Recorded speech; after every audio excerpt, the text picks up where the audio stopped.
स्वामी जी, दो बातें मैं कहना चाहूँगी। पहली बात तो ये बिल्कुल ठीक कहा आपने कि वक्त नहीं है का बहाना नहीं चलेगा। अगर जीवन में बदलाव चाहते हैं, अच्छी सेहत चाहते हैं, तो आपको योग के लिए वक्त निकालना पड़ेगा, उसे अपने लाइफस्टाइल का हिस्सा बनाना पड़ेगा।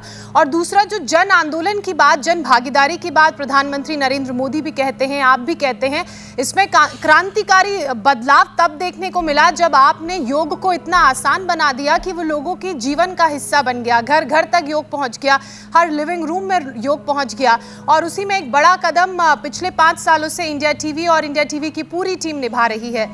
स्वामी जी, प्रधानमंत्री नरेंद्र मोदी ने ग्राम प्रधानों को एक लेटर लिखकर उन्हें पंचायत लेवल पर योग को बढ़ावा देने की भी अपील की है। योग को जन आंदोलन बनाने के लिए कुछ दिन पहले ही लोगों से योगासन में तस्वीरें शेयर करने, रील बनाने और मोटिवेट करने वाले वीडियोस अपलोड करने के लिए कहा है। स्वामी जी, हमारे दर्शक तो हर दिन योग पंचायत लगाते हैं और पिछले 1.5 साल से ये सिलसिला बदस्तूर जारी है। योगाभ्यास के साथ साथ जरा ये भी समझाइए कि अगर हम हर घर योगा, लोगों की वीडियो आया हर शख्स योग वाले टारगेट को 100% अचीव कर लेंगे तो उसका क्या फायदा होगा? हर घर अब योगा होगा, देश कैसे तरक्की करेगा? हर गांव, शहर, गली, मोहल्ला से जब योग होगा, विधायिका, कार्यपालिका, न्यायपालिका, खबर पालिका में, एग्रीकल्चर में, इंडस्ट्री में, सर्विसेज में, हर माइनिंग में, जो भी जहाँ पर है वहाँ योग करेंगे।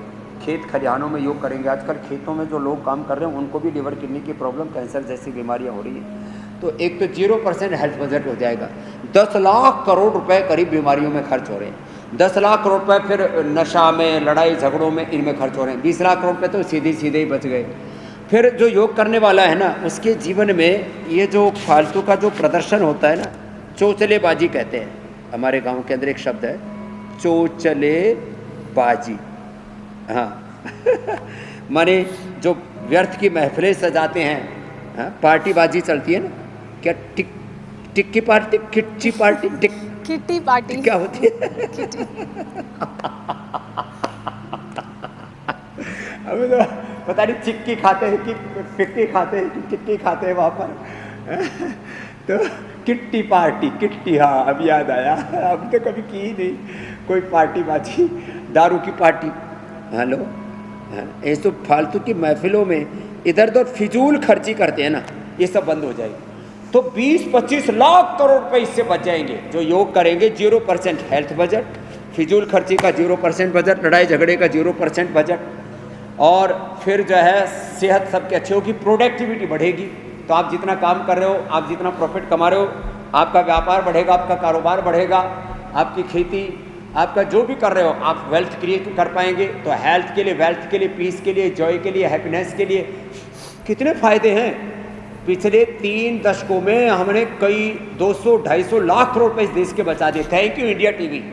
देखो, जब मैंने योग प्रारंभ किया था तब भी इंडिया टीवी पर रामबाण कार्यक्रम आता था, और आज भी जब योग शिखर पर पहुंच रहा है जन आंदोलन के रूप में, अब और इसकी जड़ें गहरी हमें करनी है, तो 5 साल से बिना एक दिन चूके हुए अखंड प्रचंड योग चल रहा है। थैंक यू रजत शर्मा जी, ऋतु जी, अनीता जी, सब, पंकज जी, सारी टीम को एक बार अभिनंदन है भाई, अभिनंदन है। मीनाक्षी जी, ज्योत्सना जी, ईशा जी, अमित जी, हुसैन भाई, आप तो हमारे सबसे बड़े, हमारे योग के खलीफा हो। इस्लाम में ना खलीफा बहुत बड़ा माना जाता है। कुश्ती लड़ते हुआ कहते हैं हमारा खलीफा है, तो हमारे योग के खलीफा आप। कितने लोग आपसे इंस्पायर होते हैं। हम हुसैन जी को देख के, मीनाक्षी, ज्योत्सना को देख करके योग करते हैं, अमित जी को देख के योग करते हैं। तो ये बहुत बड़ी प्रेरणा का काम आपने किया। आपके पुरुषार्थ के लिए मैं आपका अभिनंदन करता हूँ। ये मानवता की बहुत बड़ी सेवा हुई है। लाखों करोड़ रुपए लोगों के बचाए, दवाइयाँ बंद हो गई, स्ट्रेस लोगों का खत्म हो गया, बहुत लोग मरने से बच गए। रोज की बीपी का, शुगर की, थायराइड की, कोलेस्ट्रॉल की दवाइयों का, पेन किलर्स का खर्चा, रोज का एंटीबायोटिक्स का खर्चा, कोई ताकत के नाम पर, कोई इसके नाम पर, कोई इसके नाम पर फालतू की कचरा खा रहे थे, टॉनिक्स के नाम पर, ऑन सिंथेटिक दवाएं, सिंथेटिक न्यूट्रिशनल्स बचा दिया, लोगों की जीवन शैली अच्छा कर दी, लोगों की जीवन की उत्पादकता बढ़ा दी, जल्दी सोना, जल्दी जागना सिखा दिया, अच्छा खाना सिखा दिया, खाने के नाम पर भी फिजूल खर्ची बंद हो गई, एक भुक्तम लोगों को बना दिया। नहीं तो बार बार खा करके त्रिभुक्तम सदा रोगम चतुर्भुक्तम तो मार कम मर रहे थे। स्वामी जी, और हुसैन की मजेदार बातें सुनकर, और योग मूलक जीवन पद्धति में तो सब कुछ आ जाता है। हैप्पीनेस का डोज अलग मिल जाता है लोगों को। अरे आंसू कभी हो गए हैं हुसैन भाई, तो बहुत बड़े वक्ता हो गए। अब ये एमएलए एमपी का चुनाव लड़ करके किसी दिन किसी स्टेट के मुख्यमंत्री भी बन जाएं तो कोई अचरज नहीं होगा, लेकिन भाई आप योगी बने रहना, कुछ भी बनो मेरे भाई, क्योंकि जो अच्छे लच्छेदार बोलते हैं ना वाजपेयी जी साहब की तरह, वो भी तो पत्रकार ही थे, देखो कितने बड़े नेता बन गए थे। तो आपके भीतर का व्यक्तित्व, चरित्र, नेतृत्व भी योग से उभरता है। और मैं खाली हुसैन जी की नहीं बड़ाई कर रहा हूँ, ज्योत्सना जी देखो, मीनाक्षी जी देखो, अपने आप भीतर का व्यक्तित्व उभरता है। व्यक्तित्व निर्माण के लिए योग, वन अर्थ वन हेल्थ, ये तो सब है ही व्यक्तित्व निर्माण के लिए योग। और योग धर्म। स्वामी जी देखिए, इस बार का जो योगा डे थीम है सारी